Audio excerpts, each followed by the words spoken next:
Estou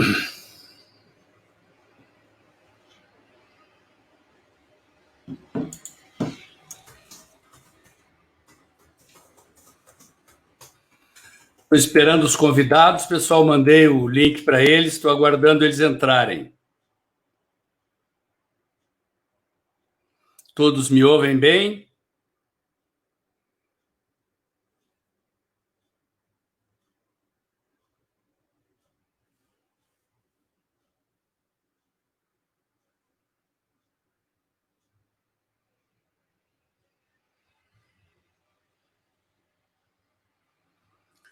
É a minha primeira live aqui, pessoal. Estou lidando aqui com o software.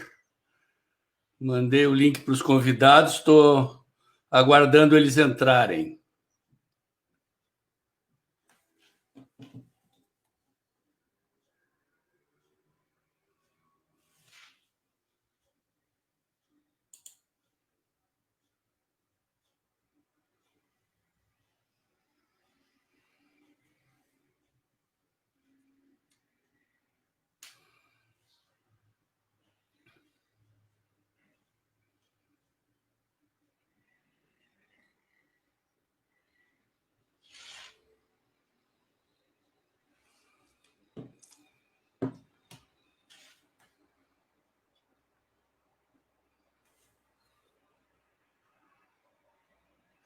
Espero que deu tudo certo, pessoal. É minha primeira live aqui.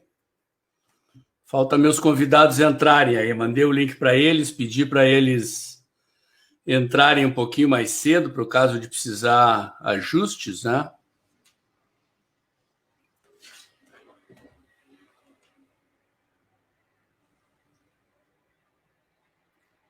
Onde será que estão os convidados?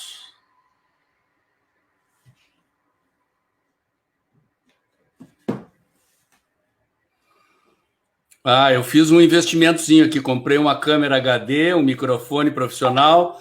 Ele está escondidinho aqui em cima, ó, fora do quadro, para poder fazer um trabalho mais qualificado aqui para vocês.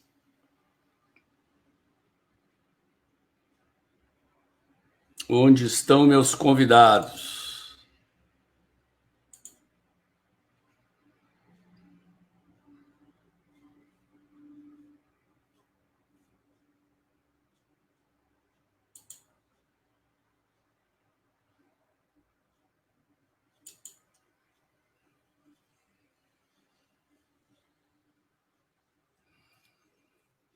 Que bom que o som está ótimo, Roger.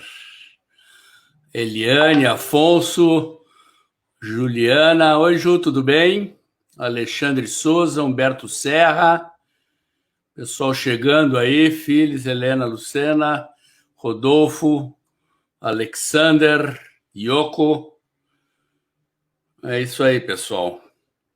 Temos uns minutinhos ainda. Estou aguardando meus convidados.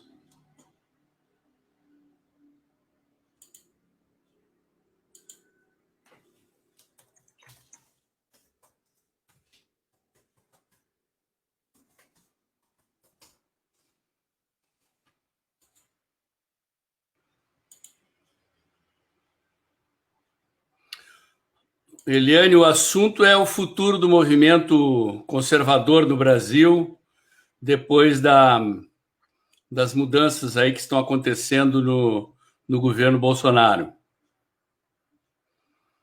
Impeachment dos togados, acho difícil, Rodolfo. Acho que tem uma aliança aí do Congresso com o STF, muito difícil de reverter sem maioria. Boa noite, Rodrigo. Estou aguardando os convidados. Ó, Luiz Felipe entrando aqui.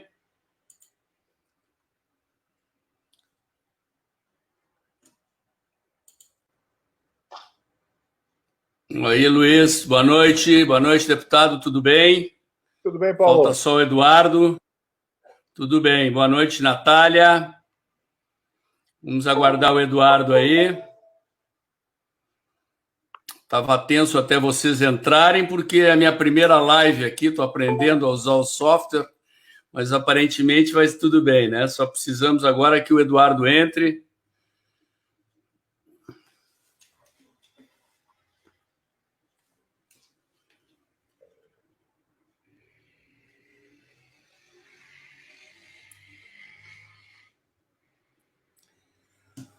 Tempos agitados aí, o pessoal chegando, entrando.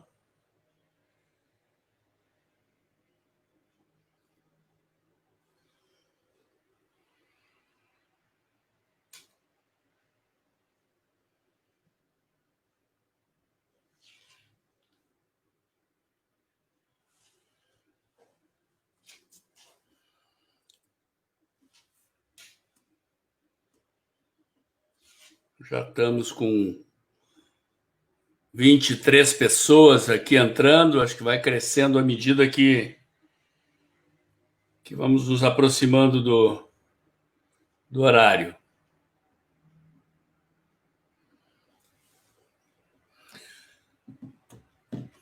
Avisando, oi Maria, Maria Edith Ataíde, a Sônia, como é que vai, Sônia, tudo bem? Querida Sônia, que eu conheci lá no lançamento do filme do impeachment, encontrei aí nas manifestações de rua algumas vezes, muito simpática.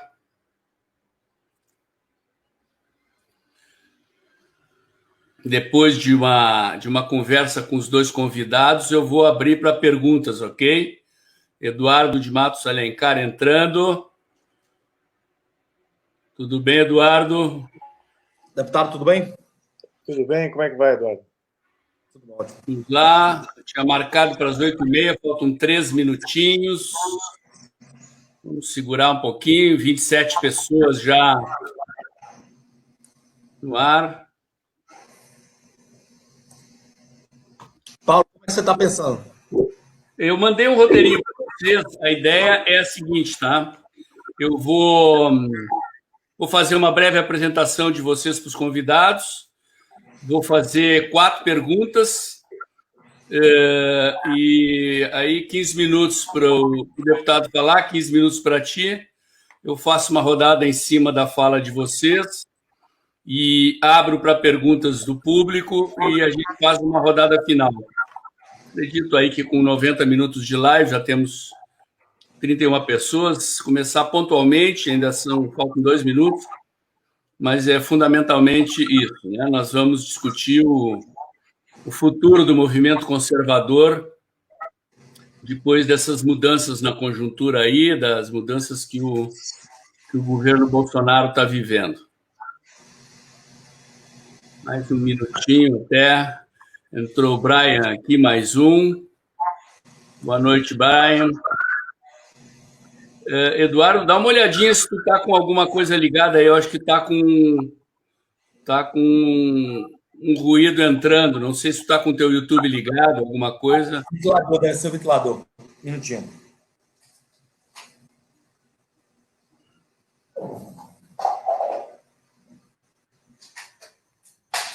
Vê se melhora.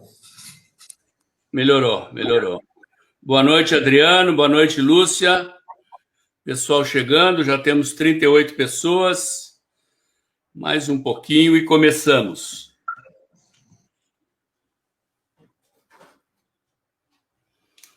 Adriano, boa noite. Mais um pouquinho, vamos começar.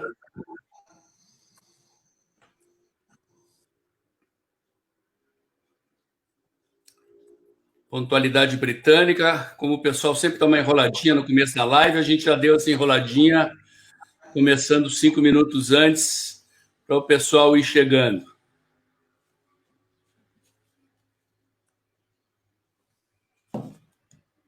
Rosane, querida, boa noite. Delegação Gaúcha entrando, Ana Prieto, 43 pessoas já na audiência. Vai esquentar a live. Estava um pouquinho tenso, mas felizmente está tudo bem aí. Tá. Roberto Freitas, boa noite. 20h30, vamos começar. Bom, pessoal, como vocês viram na chamada do card, né? O tema da live é o futuro do movimento liberal e conservador. Na verdade, eu usei o termo liberal e conservador, mas não existe propriamente um movimento liberal e conservador. Existe um movimento liberal e um movimento conservador. Ambas forças políticas aí estão na base social que elegeu o presidente Bolsonaro. Devem ter notado também que eu apresentei o príncipe Luiz Felipe não como deputado, mas como cientista político. Para quem não sabe, o deputado tem mestrado em ciência política e ele foi convidado mais para falar como um analista político, como está percebendo. Para quem não sabe, o Luiz Felipe é autor desse livro aqui, Porque o Brasil é um País Atrasado, fazer um comercial. Recomendo a leitura do livro, faz um estudo aprofundado das nossas constituições, um diagnóstico preciso das causas do atraso do desenvolvimento do Brasil.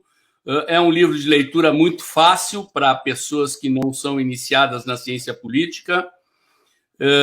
Recomendo realmente. O Eduardo Matos de Alencar é meu conhecido de cerca de 2 anos, estamos num grupo de WhatsApp junto. É doutor em sociologia, um analista político brilhante e autor deste livro aqui, De Quem é o Comando, lançado pela editora Record. É, sem dúvida alguma, o melhor estudo sobre prisões no Brasil que já foi produzido.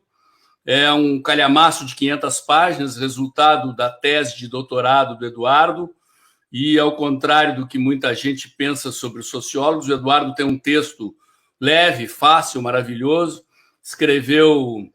conseguiu despir o texto do academiquez e do sociologuês. Realmente é um livro muito interessante e eu recomendo a leitura. Vamos lá. Eu vou abrir a live com quatro perguntas para vocês, né? A primeira delas é: o governo Bolsonaro está mudando? Se ele está mudando, que mudança é essa? E como é que vocês avaliam a percepção dessa mudança pela base social, pelo ativismo conservador que apoiou a eleição do presidente Bolsonaro, que foi às ruas, que apoia ativamente o presidente e o governo nas mídias sociais? Como vocês avaliam a composição social dessa base que elegeu o presidente? Eu sei que o príncipe Luiz Felipe aí ele faz uma estratificação da base. Eu gostaria de ouvir um pouquinho sobre como ele caracteriza os diferentes setores dessa base social que elegeu o presidente e como ele está vendo o comportamento dessa base. E a quarta pergunta, que é a pergunta tema da live, né? Diante dessas transformações que estão acontecendo, qual é a perspectiva, qual é o futuro que vislumbram para o movimento conservador? O Eduardo publicou recentemente no site Brasil Sem Medo um artigo bastante profundo, é o primeiro de uma série em que ele reflete sobre isso, e essa é a razão dele estar aqui presente nesta live. Vou passar a palavra, então, para o deputado Luiz Felipe, para nos falar aí da sua visão desse momento e para dar uma passada nas respostas das perguntas que eu acabei de fazer. Obrigado pelo prestígio da presença, deputado. A palavra é sua. Okay. Obrigado, Paulo. Obrigado, Eduardo, e todos que estão nos assistindo agora. Eu vou tentar me lembrar de todas as 4 questões aqui na minha pequena dissertação. Espero que seja só uma introdução para que a gente possa debater. Primeira pergunta: está mudando o governo Bolsonaro em termos de base de apoio? Está mudando, sim. A base de apoio dele, que era predicada especificamente na população, agora está buscando uma base de apoio parlamentar de diversos partidos, uma coligação bem ampla. Eu já até tinha mencionado internamente dentro do grupo bolsonarista que apoia o presidente, deputados que apoiam o presidente, que para ele, como presidente, não faz sentido nenhum depender dos deputados bolsonaristas. Ele tem que ampliar a sua base de deputados de apoio. Isso tem que ampliar seus partidos de apoio. Porque nós temos um viés ideológico de posicionamento que está casado com o dele. Então, nós vamos, independente, vamos até defender o governo do próprio governo. É o que tem acontecido. Em algumas instâncias, eu votei contra o governo em função de que ele estava apoiando coisas que era contra até a proposta original que o elegeu, e acabamos, eu apoiei, fiz voto contrário, e mais tarde, claro, fui voto vencido, e mais tarde ele vetou o projeto. Então, ou seja, existe esse jogo que acontece lá também. Então, a gente está um pouquinho descoberto nesse sentido. Mas aqui, em termos de base de apoio, ele, para se sustentar politicamente, ele precisa de uma base mais ampla que o partido dele. No momento de voto proporcional, que é o atual, que elegeu o legislativo, não há como formar maioria. E é impossível formar maioria.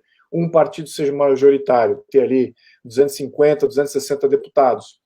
Isso é tudo fracionado. O maior partido que teve representação nos últimos 40 anos foi o PT, com mais de 90, e mesmo assim, minoritário frente aos 513. Então, nunca vai ter uma coalizão ou um partido que vai dominar a Câmara. Então, governabilidade é sempre um problema, e sempre haverá um potencial de conspiração da Câmara contra quem quer que seja o presidente. Então, a dinâmica de sistema é isso. Muito bem. Então, neste conjunto, é muito, muito importante que ele amplie a base parlamentar, porque, de fato, ali ele estava caminhando para a perda de mandato em função de um impeachment, o voto de um impeachment que poderia ser pautado a qualquer momento, e ele acho que debelou isso, ampliando essa base, trazendo os partidos ditos do Centrão para dentro. Então, sim, está mudando de base. Quem que sai, de certa maneira, frustrado dessa mudança? Ou preocupado? Frustrado e preocupado com essa mudança? A base anterior, né? A popularidade, aqueles que deram apoio ao presidente, eles saem preocupados. Espera aí, por que alguns mais ainda, que ainda estão acirrados em apoio ao presidente, saem preocupados porque pode estar aumentando o risco de estar voltando ao problema da corrupção, que era uma grande proposta durante as eleições. Então, ainda continua essa preocupação. Nada foi materializado nesse momento, graças a Deus, pelo menos o que nós estejamos aí, ou menos com uma certa noção. No entanto, o risco aumenta, não tem a dúvida que esse risco aumenta. Por outro lado, os que saem frustrados, esses sim tendem a procurar outros representantes, que não sejam o Jair Bolsonaro. Então, ali é uma perda, talvez momentânea, talvez permanente, de base popular de apoio, porque ele está fazendo isso, né, está violando aí uma das suas promessas de campanha. Então, essa mudança é necessária para atingir a governabilidade, do ponto de vista dele, incorre em riscos, na minha opinião, tem riscos aí graves. No entanto, ela é positiva, ela é meio positiva. Eu sou meio otimista com essa troca de base. Por quê? O meu otimismo está em aumentar a governabilidade, ponto positivo. Ponto positivo que algumas reformas vão tramitar melhor, lembrando que 95% das medidas provisórias foram rejeitadas até 2 meses atrás.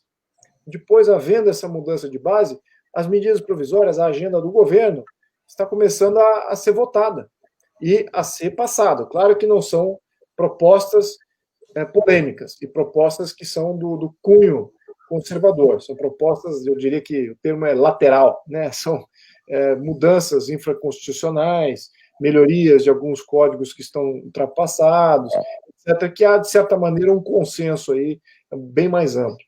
Então, está começando a passar. As últimas semanas foram semanas positivas de grandes vitórias aí com relação às medidas provisórias que foram colocadas pelo governo, o que é inédito, na minha opinião. Até 2 meses atrás, havia uma barreira feita pela Câmara de barrar qualquer agenda propositiva do governo e só passar a agenda do Legislativo. Então, quem estava governando o país era a agenda do Legislativo. Essa que era a verdade. Então, agora, temos uma governabilidade do Executivo. Ponto positivo. Ponto positivo também que algumas reformas de economia acho que tendem a passar, porque elas são laterais. elas são paralelas ao diálogo ideológico.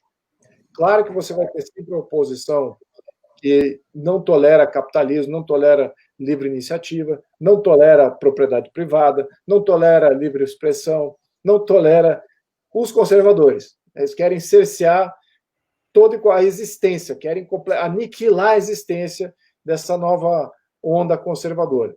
Então, mas esses 150 deputados que pensam dessa maneira, eles sempre vão votar contra o governo. O que é importante são os outros 350 deputados, esses 360 deputados aí que compõem essa ampla maioria não esquerda radical, que esse que é a leitura aqui. E essa maioria mais ampla olha essas questões econômicas como uma certa lateralidade às pautas de governo e também às pautas da oposição. Então, está fora desse debate ideológico, desse embate ideológico.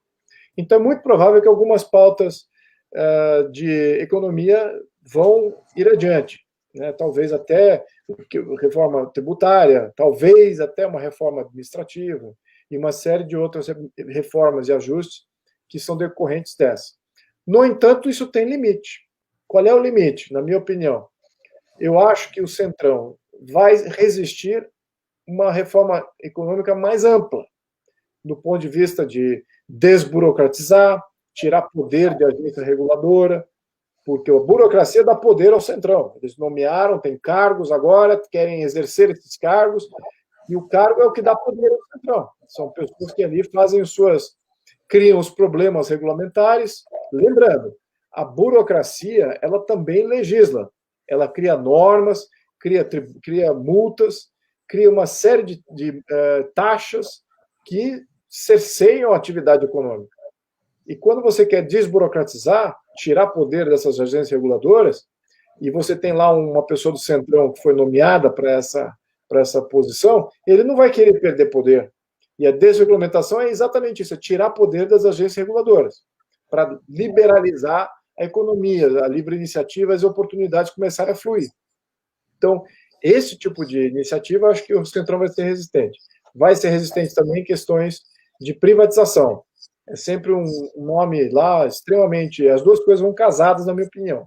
Você tem que se regulamentar e tem que privatizar ao mesmo tempo. Não adianta só privatizar, mantendo tudo regulamentado, que também você está tirando do público e dando para o privado o monopólio. Então, esse que é o grande dilema aqui. Essas duas coisas, privatização e desburocratização, não acredito ainda que o Centrão vai abraçar em plenitude uma reforma bem ampla nisso aí. Essa é a minha especulação agora, olhando e sentindo um pouco do debate nas comissões, do experiência de 1 ano e meio que eu estou transferindo aqui.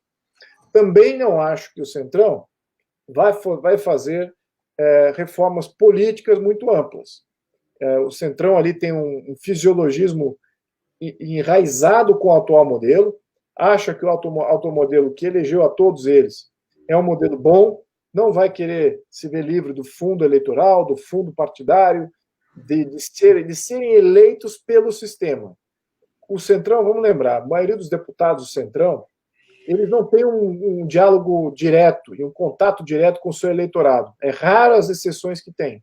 A maioria deles foram eleitas pelo sistema. Então, dependem de milhões de reais jogados aí para fazer churrasco, para fazer propaganda na TV, para fazer propaganda nas mídias, incluso mídia social, impulsionamento, agora que eles estão vendo que isso é o caminho, além de santinhos e uma série de papelada de boca de urna aí, que eles perdem milhões fazendo isso, e com cabos eleitorais também. Então, isso é o modelo que elege os deputados do Centrão, a maioria deles, não todos, mas a maioria deles. Então, se você quer fazer um ajuste no sistema político que vai contra isso, que de fato você tem que fazer para melhorar o modelo todo, adotar o voto distrital, sair dessas questões de depender de cabos eleitorais, de grande mídia de massa fazendo a propaganda eleitoral, eu imagino o Centrão resistente a essas mudanças. E essas são mudanças importantes também no sistema. Então, é por isso que eu digo, eu estou meio otimista. Acho que vamos ter uma governabilidade ampliada, uma possibilidade de algumas reformas, mas não todas se o Centrão, de fato, se consolidar como uma raiz do governo. E há um risco também, né? Um risco aqui, assumindo que o Centrão adote a agenda do governo. O risco é que o governo sucumba à agenda do Centrão. Essa que é o grande risco aqui, né? Porque eles dominam a Câmara Federal, agora estão enraizados no Poder Executivo, eles podem muito bem exercer alavancas de eles imporem a agenda e o ritmo da agenda também, o que é votado quando, etc., e com que força. Então, esse que eu diria que é o cenário. Então, e como é que isso impacta a base? Né? Que aí eu sempre gosto de fragmentar e segmentar essa base. Você tem os bolsonaristas, que são aqueles apoiadores da pessoa Jair Bolsonaro. Né? Eles acreditam na pessoa e vão defender ele em qualquer momento. Seja em tempestade, seja ele fazendo erro, seja ele fazendo acerto, não importa. Eles vão defender o Jair Bolsonaro. E há outros grupos que dão apoio ao Jair Bolsonaro porque acreditam naquilo que ele representa. Aí entram todos os outros grupos que se compõem a direita. Né? Compõem a direita o segmento conservador olavista, né? Tem um movimento militarista, intervencionista, que também faz parte, tem monarquistas, que também fazem parte, e os mais distantes dessa ala conservadora, mas que também fazem parte da direita, mas que estão num espectro um pouco mais removido, são os liberais, que veem o Jair ainda como uma alavanca de liberalização da economia, e os lavajatistas, que aí esses não têm uma ideologia econômica muito definida, também não têm uma ideologia moral ou política muito desenvolvida, mas eles querem simplesmente a justiça, o império da justiça, da lei e da ordem, e que não haja mais corrupção no sistema. Então, eu diria que essa base lavajatista engloba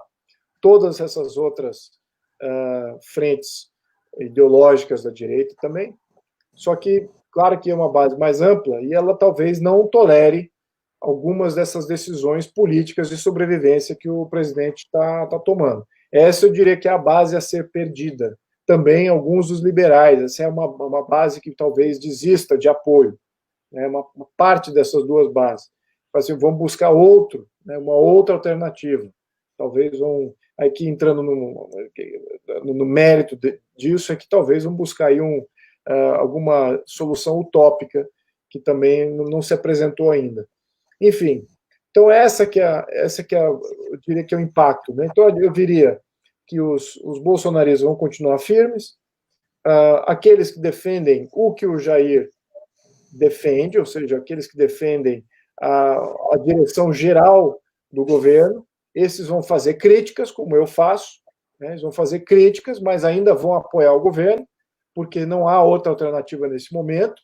E, aliás, essa é a melhor alternativa ainda de se fazer essas mudanças. Ele é o melhor veículo ainda, considerando todas essas variáveis que existem de conspiração, você imagine que para você se sustentar nesse jogo político, imagine um candidato conservador que não tenha o apoio das Forças Armadas, que é uma oligarquia importante, fundamental e permanente do Estado brasileiro. Se você não tem o apoio, se é um outro conservador que aparece lá, e que não necessariamente tem esse enraizamento de apoio com as Forças Armadas ou alguns segmentos da Força de Segurança do Brasil, essa conspiração que ele está sofrendo agora, dos diferentes poderes, do tanto que sofria antes do Congresso, menos agora, mas antes sim, e agora do STF, ele não estaria sobrevivendo. Então, essa eu diria que ainda é a melhor opção para os conservadores em geral, neste momento de extrema crise, mesmo de abalo, de desgaste. E é isso que eu acho que ele vai sofrer, um grande abalo, um desgaste, vai abalar essas bases. No entanto, eu acho que, olhando aqui para o futuro, especulando, eu acho que é uma ótima oportunidade para o movimento conservador se reforçar, adquirir força ideológica e mais firmeza nos seus valores, naquilo que se defende, nas suas bandeiras, e tenham mais profundidade, novas lideranças comecem a surgir em todo o Brasil. Não podemos só depender de uma liderança, de uma pessoa que vai representar todo esse movimento. Ele é a figura proeminente agora. Isso é fundamental que ele ainda seja isso. Agora, no melhor dos casos aqui, temos que usar esse desgaste que está ocorrendo, que ocorreu, para formar novas lideranças. Temos que ver pessoas que vão ocupar espaços aí, temos eleições para vereadores, para prefeitos. Então, isso é importante, esses espaços serem ocupados, e de uma maneira propositiva, e não simplesmente como um apoiador do presidente, mas sim como um rol de valores que sejam representados e que isso seja materializado em novas cabeças pensantes que possam entrar para a política, que é o que a gente está precisando como movimento. Essa é a minha leitura, Paulo, só para iniciar. Obrigado, hein? Desculpa o tempo aí que eu tomei. Não, imagina, está dentro do tempo. Vamos ouvir o Eduardo agora, então. A palavra é tua, Eduardo. Tu está com o microfone desligado. Isso, okay. Eu religuei de novo agora. Bom, vamos lá. A minha iluminação está um pouco ruim, mas enfim, eu moro em São Paulo, mas durante a pandemia vim para Recife e tal, então não estou na minha casa, então tá o melhor dos contextos para gravar não, mas eu acho que tá dando para ver legal aí, para ouvir bem, tá? Tá bom. Pronto. Então, vamos lá. Vou tentar também fazer uma resposta mais sintética e a gente pode ir evoluindo mais conforme o debate for caminhando, certo? Então, puxando alguns ganchos em relação às perguntas e às coisas que o deputado colocou, o Luiz Felipe colocou. É importante pensar o seguinte, é claro que o governo está mudando, isso é evidente para todo mundo, isso vem acompanhado por muito desânimo da parte da base mais exaltada do governo, que é principalmente os ativistas, que é principalmente o pessoal ligado ao Olavo de Carvalho, os mais conservadores de fato, certo? Há um desânimo também evidente em relação à situação do STF, que é algo que a gente pode discutir, mas que é um elemento dessa equação, não tem sombra de dúvida que ele é. Então, as pessoas estão, de fato, com medo de uma escalada autoritária cada vez maior, liderada ali pelo Alexandre de Moraes, tanto no processo da fake news, quanto no processo dos atos antidemocráticos, né? Então, as pessoas estão realmente com medo.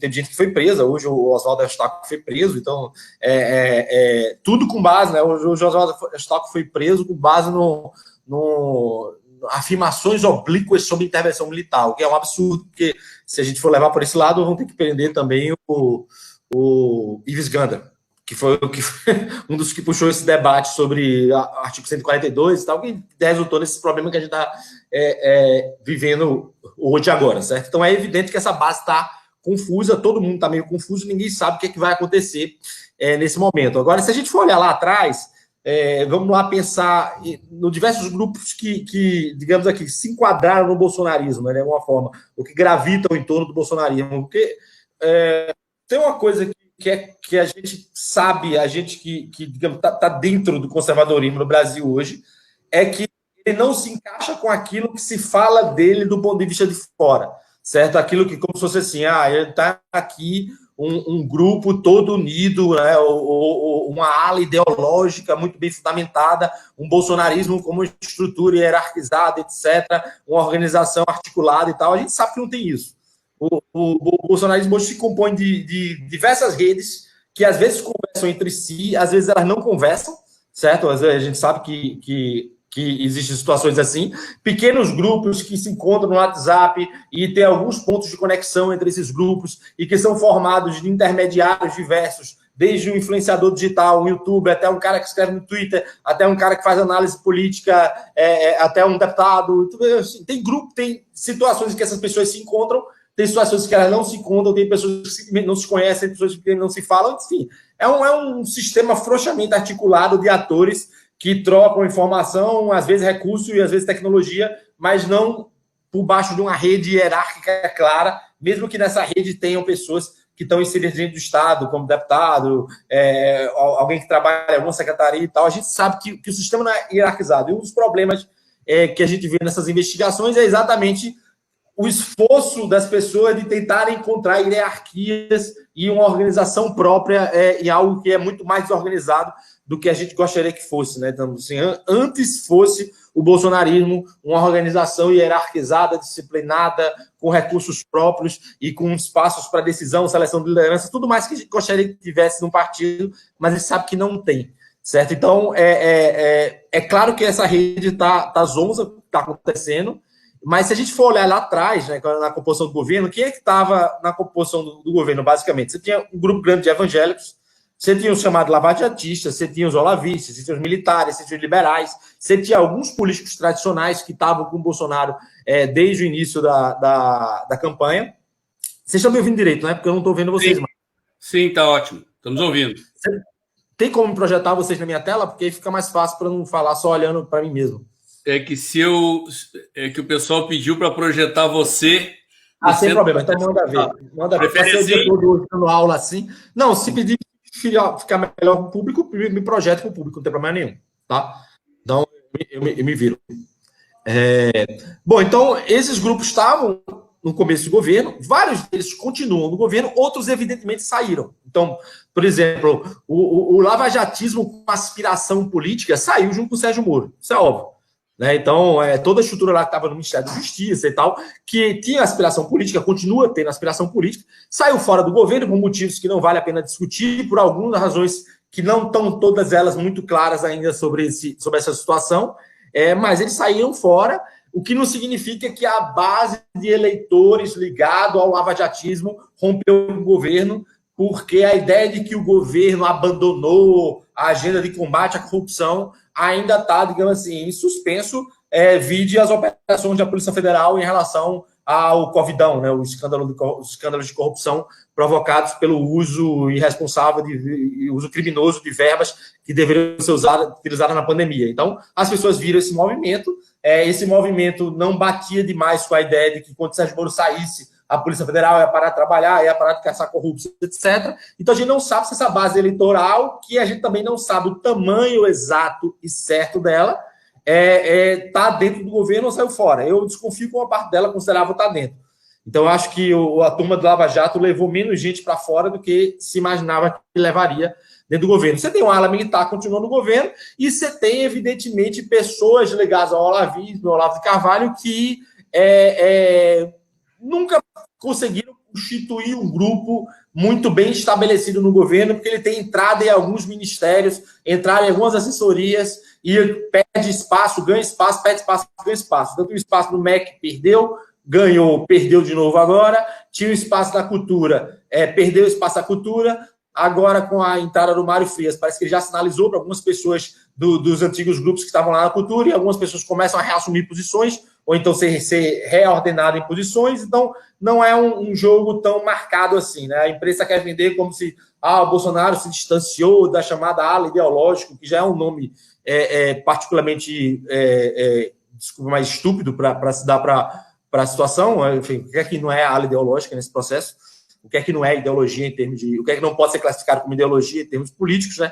Mas há uma reorganização, e eu acho que essa reorganização, digamos assim, me parece que sinaliza para um abandono total de qualquer pretensão, no sentido positivo e negativo da palavra, que uma agenda plebiscitária jamais chegou a ter no governo. Então, a gente talvez tenha aí o auge desse processo com uma mobilização popular grande na reforma da Previdência. Então, foi um negócio que foi histórico. Aquilo não se pode, apesar de ter tido menos gente na rua, evidentemente, pedindo a reforma da Previdência, do que houve no caso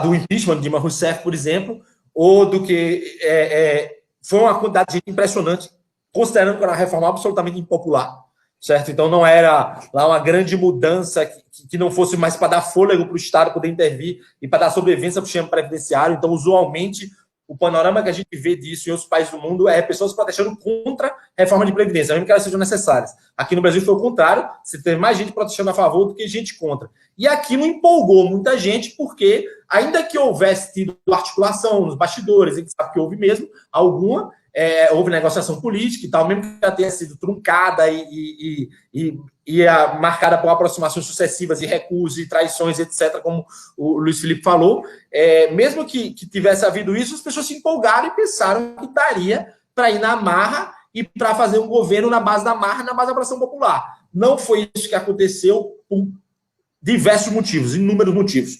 Alguns motivos próprios da forma como o conservadorismo não se organiza, e aí, como eu digo que não se organiza, porque quando você é muito reativo a estímulos externos, você tem um movimento que ainda se oriça demais e não tem maturidade política, então ele ataca muito rápido, ele vai para cima muito rápido dos primeiros sintomas e sinais que aparecem no governo. Uma parte disso por própria forma como o governo organizou a sua agenda política, mas o fato é que se já houve uma janela de que, por exemplo, o bolsonarismo pudesse fazer uma espécie de revolução positiva no sentido da palavra, como a gente pensava em a Rose Revolution na Geórgia, em 2003, né? Aquela ideia de que o povo vai lá e ucraniza e pressiona deputados, e os deputados aprovam a coisa na base da pressão, na base do corpo a corpo, e as reformas passam e andam, o sistema político apresenta alguma mudança, ainda que não numa mudança completa e de cabeça para baixo, como é numa revolução de fato, mas se houve alguma pretensão em relação a isso, me parece que essa pretensão terminou de se esgotar agora, né? A rua foi se esvaziando, sim, e ela foi se esvaziando progressivamente.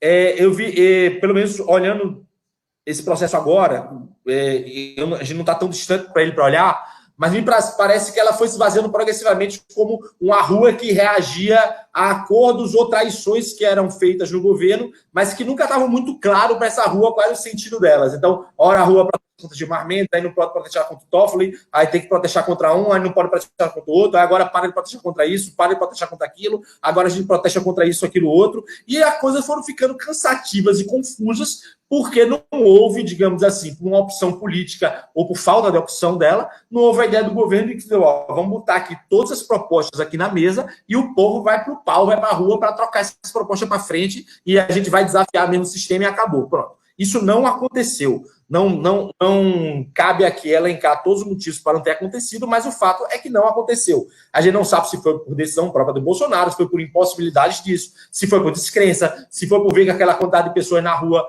não empolgaria o suficiente, não seria o suficiente para elencar uma agenda desse tipo, se foi por resistência interna, enfim, a gente não sabe o que aconteceu, mas sabe que a rua foi esvaziando. E, digamos assim, agora o grande momento de ressaca está sendo esse que vem acompanhado de uma arbitrariedade da parte do Supremo, que a gente não sabe ainda qual a melhor forma de reagir contra ela. Eu acho que a única forma de reagir contra ela, no caso presente, fora algumas decisões que a gente pode depois discutir, que deputados ainda podem fazer mais e tal, mas fora isso, a única forma de reagir à altura desse processo seria com muita gente na rua, mas eu acho que não vai acontecer, porque não me parece que seja isso que deixe de acontecer.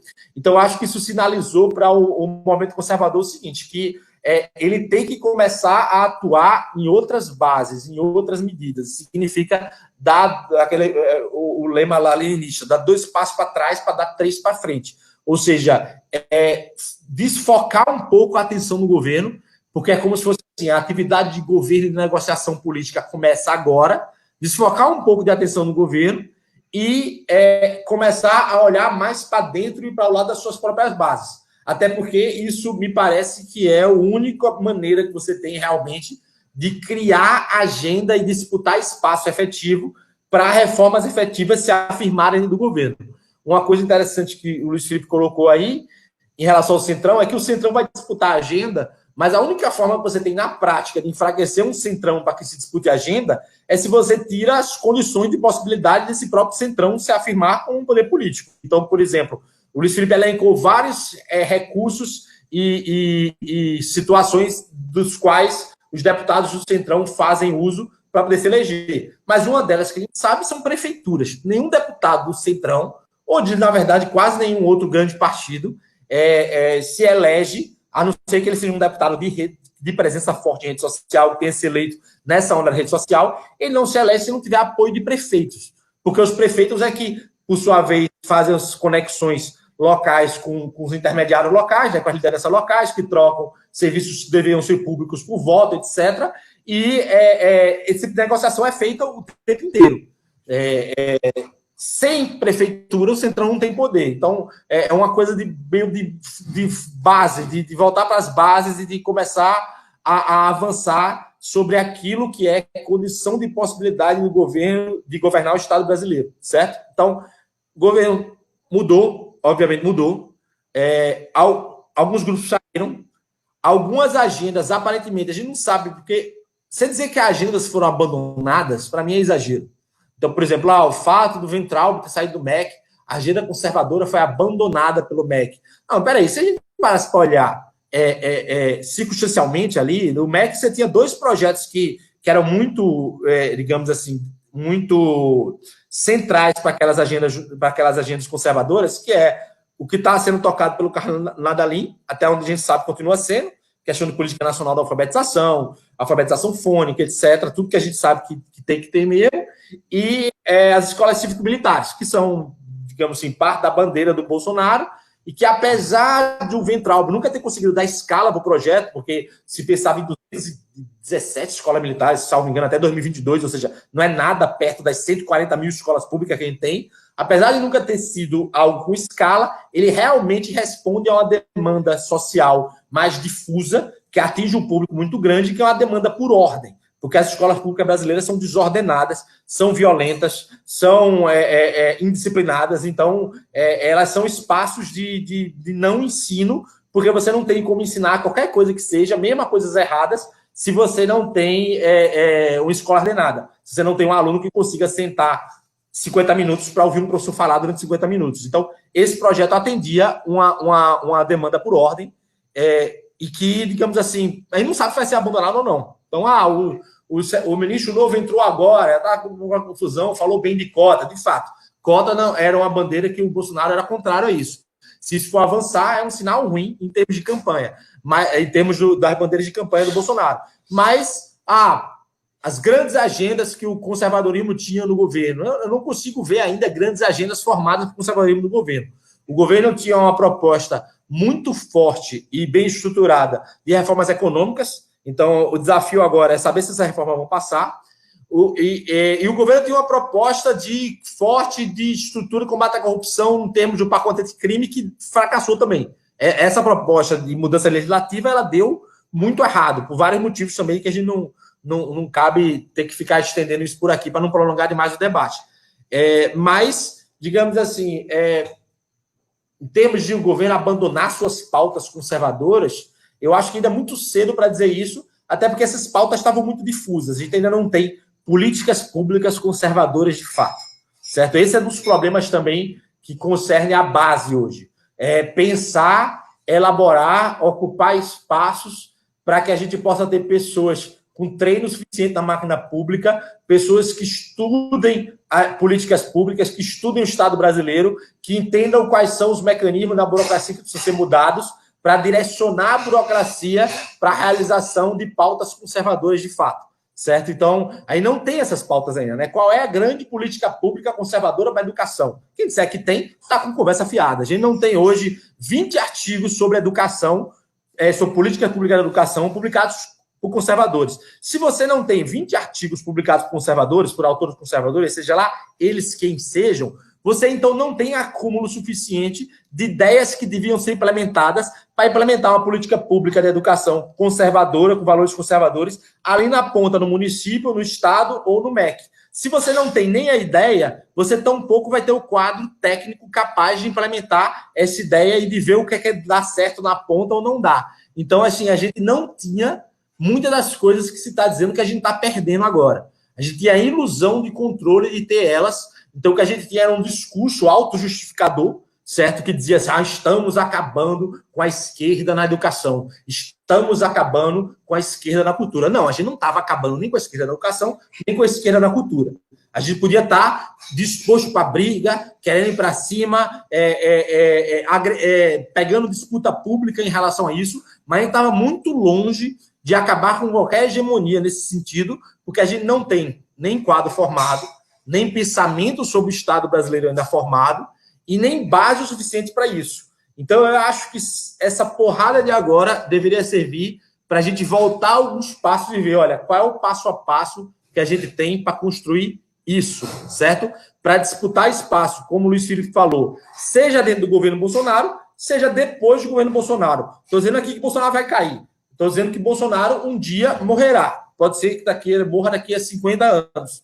né? Então, ele não vai ter, Bolsonaro não tem como governar mais do que 8 anos, mesmo que ele pode ser que ele faça um sucessor, aí governe 12, 16 e tal, não podemos saber o que vai acontecer, mas, de fato, a gente precisa de um projeto político que seja mais perene, que defina, digamos assim, a atuação de uma direita real na política, que é algo que a gente não teve até agora. Então, a gente está construindo esse avião voando.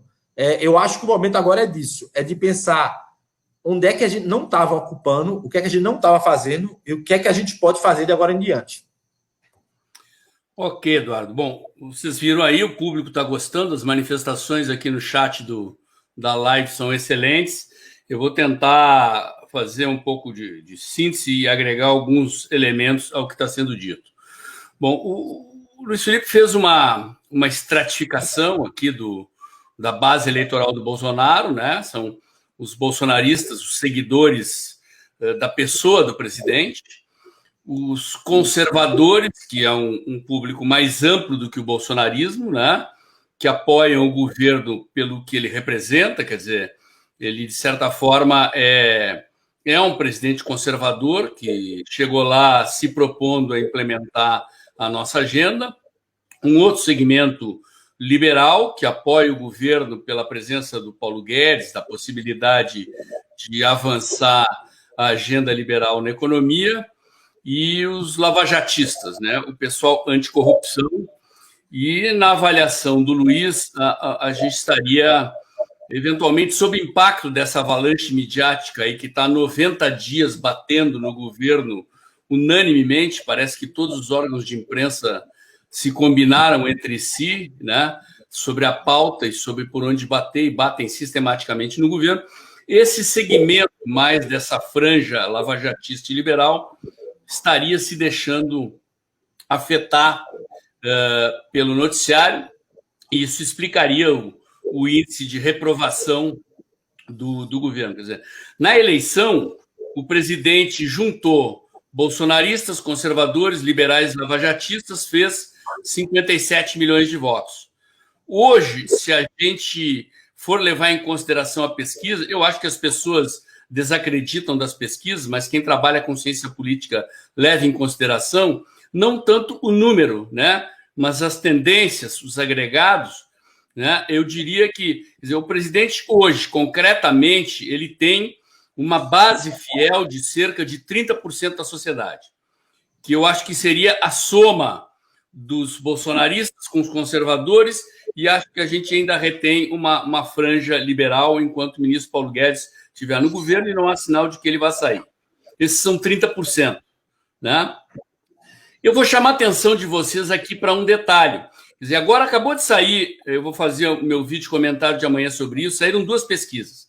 Saiu uma pesquisa do Datapoder, do Poder 360, e uma pesquisa do Datafolha, que mostram que, não obstante tudo isso que aconteceu recentemente, a base do Bolsonaro continua, esta base de 30% continua intacta, né?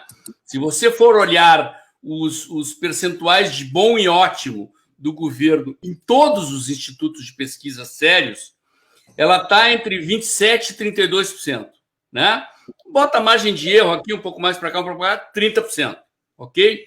Mas houve uma mudança da composição dessa base. Não uma mudança de composição ideológica, mas um pedaço da base social do governo se deslocou e foi substituída pelo público do Bolsa Família e do socorro econômico que o governo está dando. E isso é um detalhe interessante e importante a ser considerado.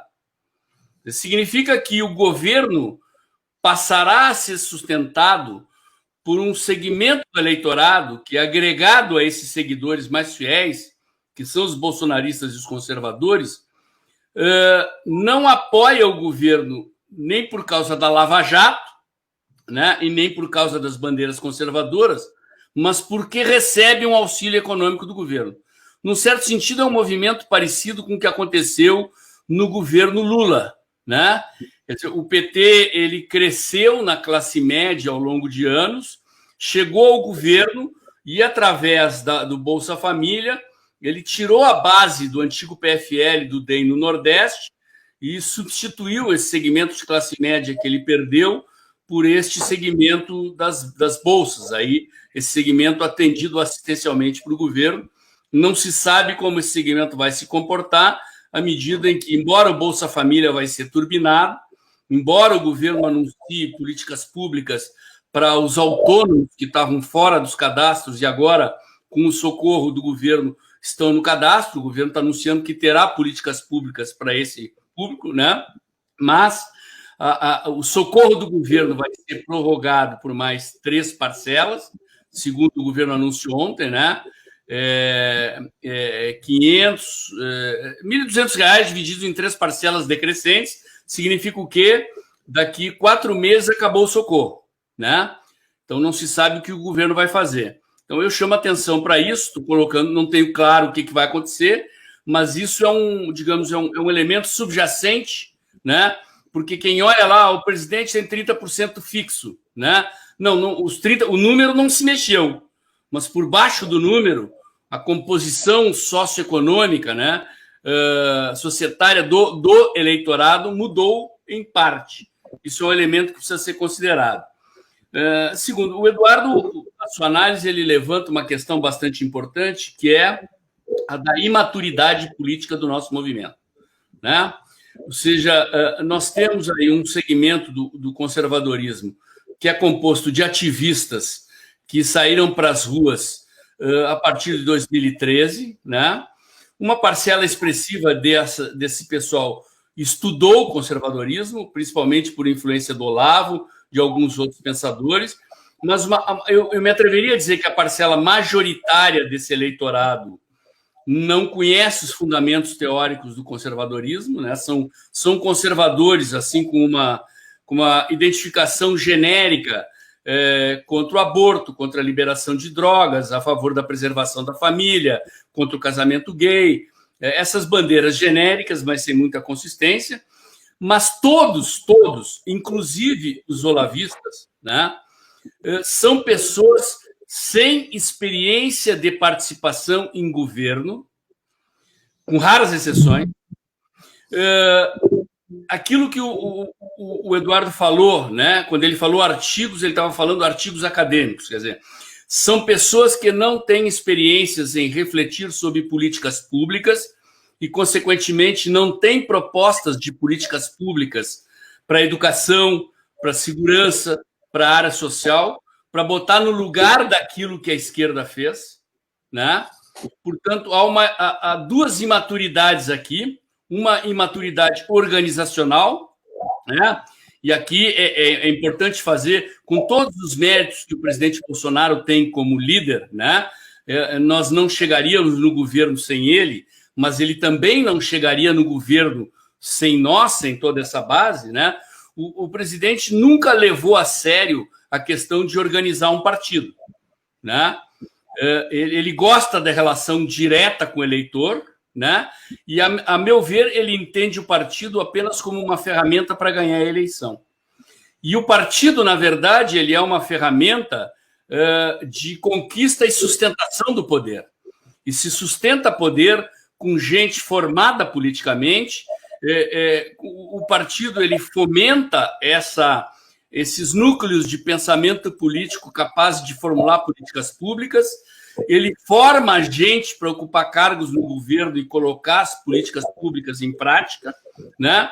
Então, eu acho que aqui nós temos uma avenida de tarefas a cumprir, nós, ativistas, aí nós temos que esquecer o presidente, esquecer o que não é bem termo, não é esquecer, mas é parar de achar que fazer política é apenas ir para a rua e ficar na mídia social brigando com a esquerda, né?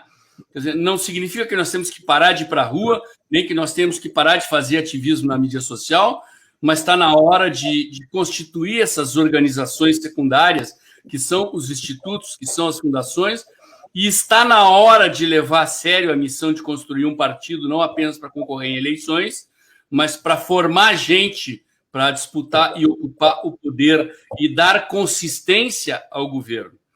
Porque estas pessoas que cobram com muita radicalidade que o governo se mantenha naquele modelo de gestão do primeiro ano, né, num modelo puro, que estão torcendo o nariz para a composição do Centrão, são pessoas que não entenderam que nós não tivemos força política para mais do que o que for feito, né? Ou seja, para uma transformação política profunda no país, na direção de colocar no poder as ideias e as políticas públicas conservadoras, nós precisamos de base parlamentar mais ampla, nós precisamos de uma penetração mais consistente na sociedade, nós precisamos de uma força política, que não temos, né? Esqueci, fui avisado pela minha assistente aqui de mexer na tela, estou aprendendo, né? Então, isso é muito importante, isso é uma constatação que nós precisamos ter. E eu levanto a interrogação sobre esse tipo de ativismo também, porque, junto com esse dado que o Eduardo levanta, né? Quer dizer, comparando com as manifestações que nós fazíamos lá no início do governo e no primeiro semestre e no ano anterior à eleição, com as manifestações que nós fazemos agora, é evidente que houve um enfraquecimento e, mais importante do que isso, é evidente que o establishment perdeu o medo. Isso que eles estão fazendo com os líderes ativistas, prendendo gente sem provas, né? Prendendo gente por opinião política, apreendendo celulares, quer dizer, atentando contra conservadores com mandato parlamentar. E o Congresso de boca fechada, isto revela que tudo aquilo que nós fizemos até agora foi metabolizado pelo sistema. Eles perderam o medo. Então, nós temos que repensar a maneira de fazer política, repensar a maneira de contestar o establishment, reconhecendo a força que temos, né? E que é uma força que está aquém do necessário. Então, eu acho que o presidente está correto no movimento que ele está fazendo, né? Quer dizer, ele bateu na trave com aquela maneira de agir do primeiro mandato, precisou reformular o governo. No entanto, né? Se o presidente não atentar para os ativistas, se não atentar para essa base conservadora, ele corre o risco de ficar pendurado na brocha sem escada, né? Apoiando-se exclusivamente na base parlamentar do Centrão, que é inconfiável, né? Portanto, é preciso ter habilidade ali sobre como conduzir os caras, ou na visão tecnicista, tecnocrática dos militares, né? Que podem ser gestores públicos, né? Podem ser pessoas ali aptas para tocar a máquina pública, mas que não têm exatamente vínculos com esse movimento conservador. Então, o presidente teria que, digamos assim, sem desprezar esse movimento institucional que está fazendo, readequar essa base de rua que ele tem e que, se ele perder, ele tende a ficar, do meu ponto de vista, sem aquilo que é a natureza da sua candidatura e da sua eleição, a grande força política que ele tem, né? Eu vou parar por aqui, vou remeter duas perguntas algumas perguntas que eu recebi aqui do público, né?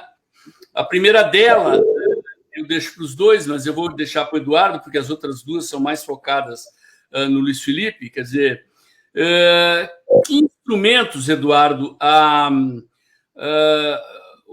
esse ativismo, né, o povo teria para avançar, fazer as reformas avançarem no contexto desse novo governo?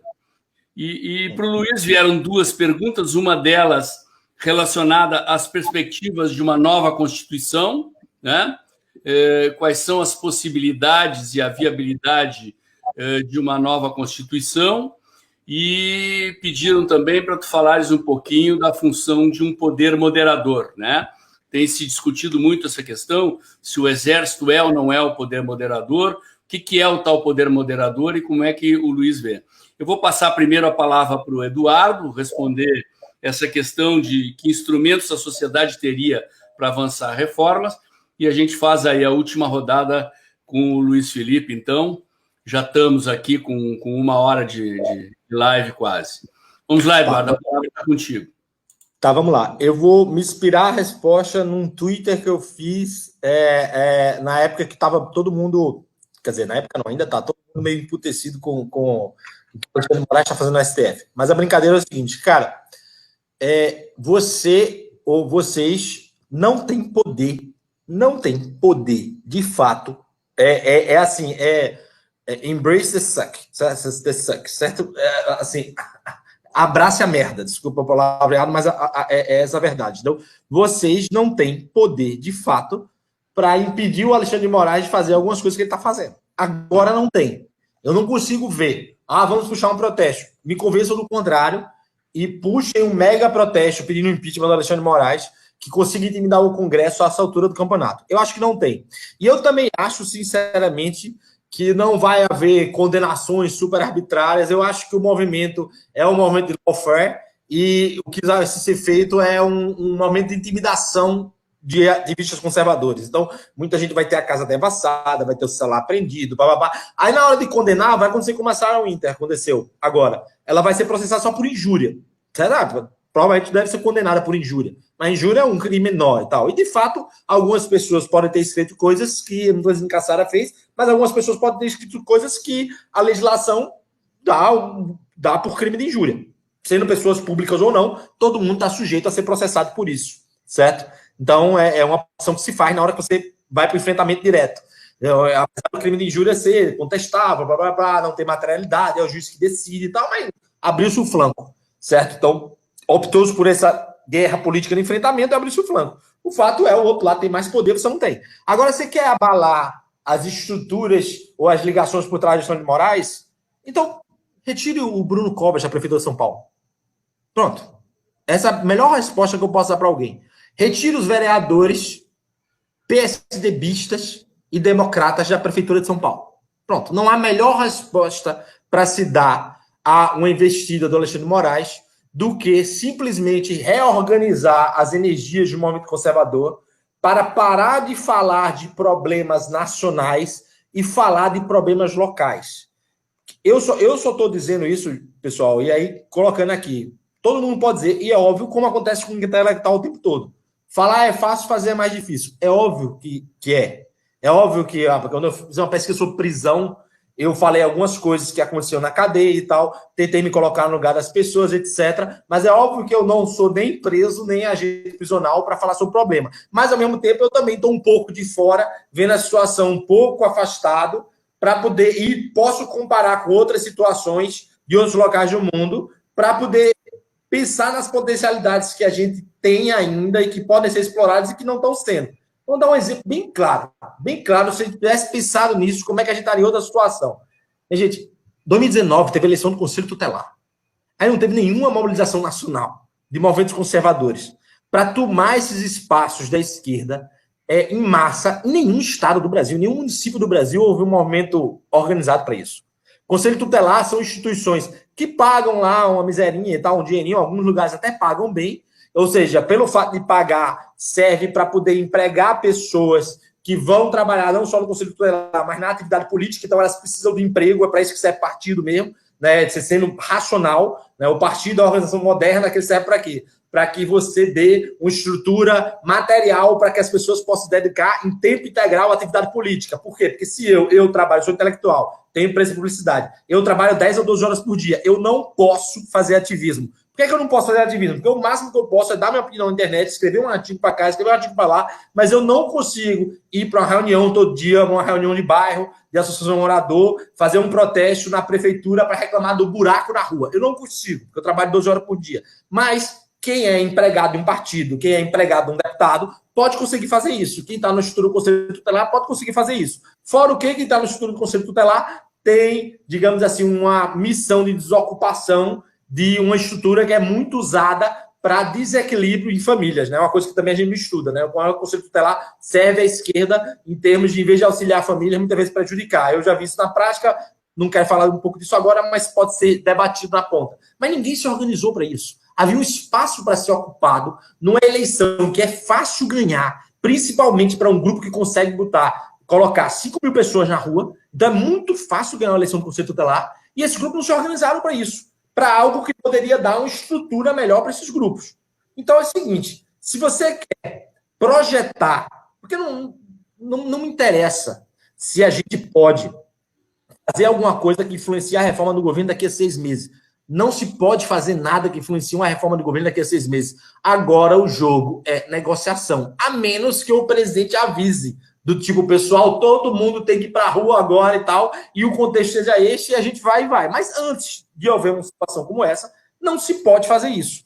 Então, o que é que você pode fazer, talvez? Qualquer que movimentos de rua podem fazer, talvez, o ativismo pode fazer? Pode eleger um vereador, pode eleger 2 vereadores. Podem concentrar a crítica da produção de arte, de vídeo, de rede social, para poder desequilibrar o sistema político de uma cidade. Porque se a gente for atrás, com câmera na mão, com canal específico, fazendo um canal, fazendo divulgação, fazendo rede, para divulgar o problema que falta remédio no posto de saúde, que o hospital está superlotado, que a escola está quebrada, que tem aluno maconheiro usando droga dentro de sala de aula, que tem traficante traficando droga no colégio. Não há, desconheço, prefeitura que vai ter capacidade política de lidar com esse nível de ataque informacional, digamos assim, certo? Ah, mas o Alexandre Moraes vai se meter... Não vai se meter nisso. Ninguém pode provar que o Alexandre Moraes vai se meter nisso agora, nesse exato momento. É preciso que a gente pare de tomar parte pelo todo. Vocês estão sofrendo uma ofensiva, todos nós estamos. Eu digo todos nós por quê? Porque eu também falei mal do Alexandre Moraes. Então pode ser que também o Alexandre Moraes mande a polícia da minha casa. Pode ser, claro que pode ser. Todo mundo está sujeito a isso hoje em dia. Mas enquanto isso não está acontecendo, o que está aparecendo é um outro cenário que ele está querendo intimidar as pessoas que continuam fazendo, que fizeram militância contra o STF de alguma forma, e ele está querendo, tipo, como se fosse assim, mostrar que daqui vocês não passam, não. Mas não tem nenhum indicativo de que ele está querendo impedir você de protestar contra o Bruno Covas ou a gestão incompetente do Bruno Covas em São Paulo, certo? Isso eu dou exemplo de São Paulo porque é a prefeitura mais rica do país. Se o movimento conservador conseguir tirar o Bruno Covas e botar um candidato conservador dentro da prefeitura de São Paulo, já foi uma vitória extraordinária contra o establishment, porque se conseguiu simplesmente assambarcar o maior orçamento de todos os municípios da federação, certo? Então, é um negócio extraordinário. Imagina você expulsar o PSDB de São Paulo, depois que eles já perderam, não estão há tanto tempo fora da presidência, perderam Minas Gerais e perderam a prefeitura de São Paulo. Isso, para mim, tem um valor estratégico, em termos do xadrez político, infinitamente maior do que as pessoas se organizarem para ir para a rua para apoiar alguma proposta que o Bolsonaro fizer eventualmente amanhã, certo? Então, eu acho que isso é criar base, é ocupar espaço, certo? Ocupar espaço. E aí, Paulo, eu acho que falta a gente trabalhar, e é todo mundo, não é eu, por exemplo. Eu faço artigos sobre política, sobre segurança pública, mas eu ainda não tenho tempo de fazer a quantidade de artigos que eu gostaria de fazer para poder fundamentar discussões em algumas áreas que eu conheço, e que não é só o artigo acadêmico, não. A gente não tem a base do negócio. Por exemplo, a gente tem canais conservadores, a gente já tem jornalismo, portais conservadores, e a gente, só vou dar um exemplo bem claro, a gente não tem uma investigação de jornalistas sequer sobre um assunto como clínicas clandestinas de aborto. Não tem. Não existe. O que não existe, né, aquela frase que o Olavo tanto usa, o que não existe na literatura não vai nunca se materializar na política. Né? Resumindo, é isso aí. Na literatura, tome literatura no sentido amplo da palavra e não só no sentido de discurso. Ou seja, se a gente não tem uma reportagem de jornalistas mostrando as clínicas clandestinas de aborto que funcionam no Recife, que funcionam em São Paulo, a gente nunca vai ter um burocrata lá em cima que pense, eu vou criar uma política pública contra a clínica clandestina de aborto, porque isso vai me render voto. Porque é inteligente eu fazer isso. Porque não há nem mesmo a vocalização da demanda social que se pode fazer no jornalismo. Por exemplo, nesse jornalismo ativista que a gente tem. Então, o que é que eu acho? Eu acho que está faltando a gente olhar os problemas locais, os espaços locais, e entender esses espaços locais como espaços de disputa de poder, como espaços que devem ser desocupados, se eles são ocupados pela esquerda, certo? Ou ocupados, se eles são simplesmente lugares que não têm uma coloração ideológica muito bem definida, para que as pessoas possam aprender a operar no Estado e também aprender a produzir quadros do Estado, certo? Então, quando a gente fala aqui, gente, eu trabalhei 10 anos da minha vida no serviço público, sou intelectual, mas trabalhei no serviço público há muito tempo. E eu sei, eu já entrei na secretaria em que metade da secretaria não sabia fazer uma licitação. E significava que os processos de licitação da secretaria demoravam 3 meses a 4 meses a mais do que qualquer outro processo, porque as pessoas escreviam o projeto errado, o projeto ia para a controladoria, voltava e tal, e todo mundo tinha que aprender a fazer o negócio. Depois que aprendeu 4, 6 meses, 7 meses, o negócio começou a funcionar um pouquinho melhor, mas não assim era muito tosco. É isso que significa formar quadro. É você poder entrar, não adianta a gente manter esse nível de crítica contra a tecnocracia militar. Você sabe o que é um tecnocrata? O tecnocrata é alguém que opera na burocracia. Por exemplo, eu tenho uma empresa, a minha empresa tem tecnocratas. Eu tenho um cara na minha empresa que opera a contabilidade, porque ele sabe operar a contabilidade. Ele opera segundo regras estabelecidas de contabilidade. É uma racionalidade instrumental que não passa por política. Mas quando você fala, qual é a crítica possível ao tecnocrata? É que o tecnocrata entra num sistema estabelecido, numa burocracia estabelecida, e que foi estabelecida para atingir determinados fins que não foi ele que definiu, e ele simplesmente sai operando aquela burocracia para tentar fazer com que aqueles fins sejam atingidos da maneira mais efetiva e menos custosa possível. Qual é o problema? É que quem estabeleceu essa burocracia, muitas vezes estabeleceu ela com fins ideológicos diferentes dos que a gente quer pregar. O que é que significa isso? Que você tem que criar uma tecnocracia de direita, certo? Você tem que criar pessoas capazes de olhar para a máquina pública e de entender onde é que a máquina pública precisa mudar e precisa funcionar em que sentido para que ela possa atender a fins que são fins que a gente acredita, que a gente sabe que a maioria da sociedade brasileira define. É um processo muito... É por isso que eu escrevi que eu estou fazendo uma série, porque é um processo que passa por muita coisa, né? Por você analisar tantos espaços como espaços possíveis de tomada de poder, que realmente jogar a ideia para a cabeça das pessoas para elas entenderem. Por quê, gente? Porque, cara, é óbvio que todo mundo que está vendo esse programa, que faz ativismo digital, faz melhor que eu. No sentido que vocês conseguem aglutinar a gente, organizar o carro de som, organizar a passeata. Eu não consigo nem organizar minha casa direito. Certo? Vocês conseguem organizar essas coisas. Eu consigo organizar outras. Isso não. Certo? Mas essas pessoas, a gente ainda opera numa lógica que é muito recente. Rede social, ativismo digital, 2013 para cá. Então, com mais intensidade do impeachment para cá. Ninguém tentou fazer a fórmula para município, para buraco na rua, para escola quebrada. Ninguém tentou ainda fazer essa fórmula bem feita.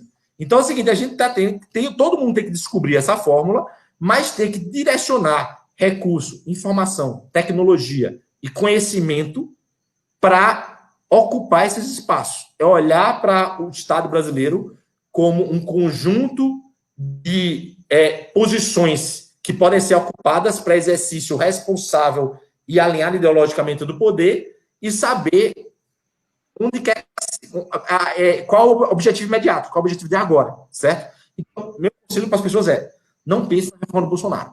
Não pense.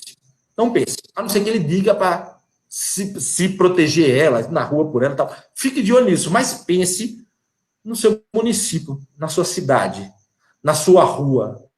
Como é que eu faço para ocupar espaços aqui? No sindicato da categoria da qual você faz parte, entendeu? São esses espaços para serem ocupados. É isso que é construir base. Porque na hora que você ganha um cargo de vereador, mesmo que você não ganhou uma prefeitura, você ganhou um vereador que pode empregar ali mais 10 ativistas para poder ampliar o trabalho de base, 10, 15 ativistas ou até mais, não sei em que prefeitura vai ser, mas para poder ampliar o trabalho de base e expandir para ter mais vereadores na próxima ou ter deputados na próxima. Então, é assim que funciona. Não existe caminho fácil, não existe caminho curto para isso. Mas eu acho que o problema da gente está foco.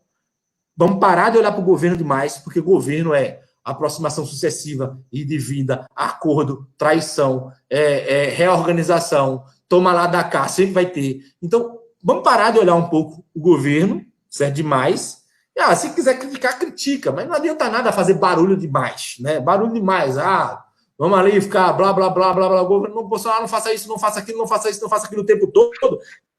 Eu critico também. A crítica é livre. certo? E também não é ela que vai fazer a diferença agora, certo? O que vai fazer a diferença é a capacidade que a gente tem de ocupar espaço na ponta. É só isso. Tá bom. Luiz, a palavra é tua, então, para falar um pouquinho da perspectiva da Constituição e da questão do poder moderador, né? Era isso que tinha sido solicitado aí pelos nossos ouvintes. Só para pegar um gancho aqui no que o Eduardo falou, que ele falou com muita propriedade, eu vou reforçar aqui. O foco é local.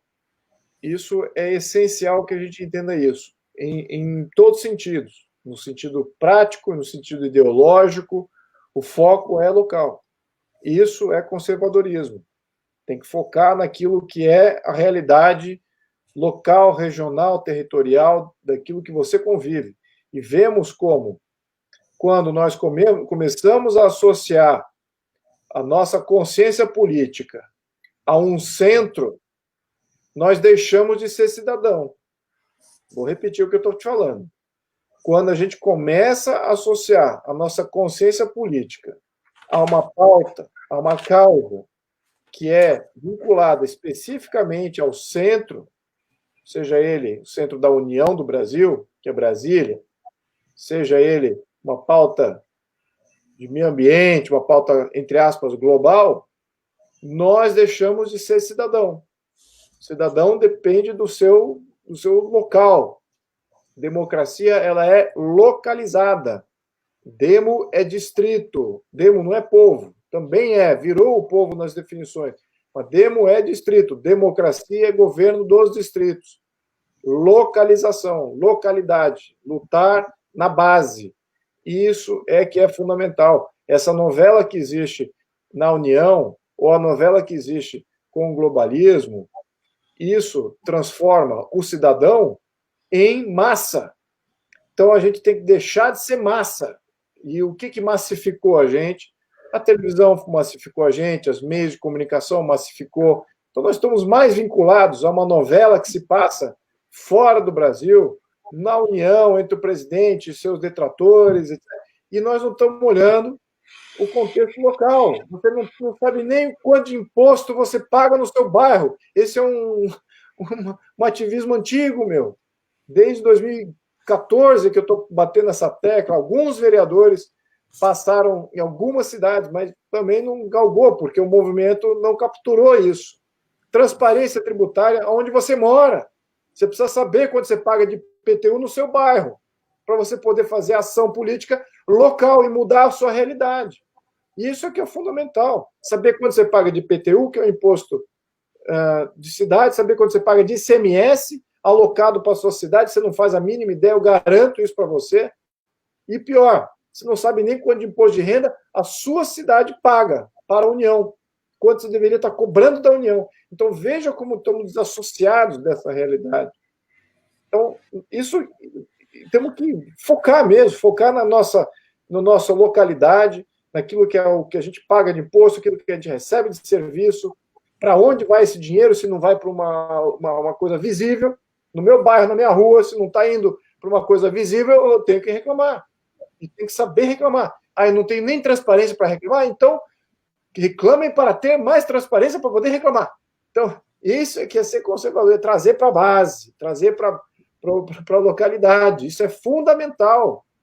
E o que ele está falando aqui é marco zero de você ter um movimento conservador. Você tem que ter você mobilizado na sua cidade para melhorar a sua qualidade de vida localmente e fazer valer os seus impostos e suas taxas e todos os serviços que você tem obrigação de receber em função dos pagamentos proporcionais que você não livremente cedeu. Bom, muito bem. Então, esse ponto aqui, deixado isso claro, vamos falar de Constituição. Com relação à Constituição, o momento, obviamente, o momento político não é o momento certo, mas temos que debater essa Constituição. Temos que começar o debate. Não é o momento, também não, como eu me coloquei aqui como o grande entregador de uma nova visão constitucional, o ônus está comigo em fazer essa entrega.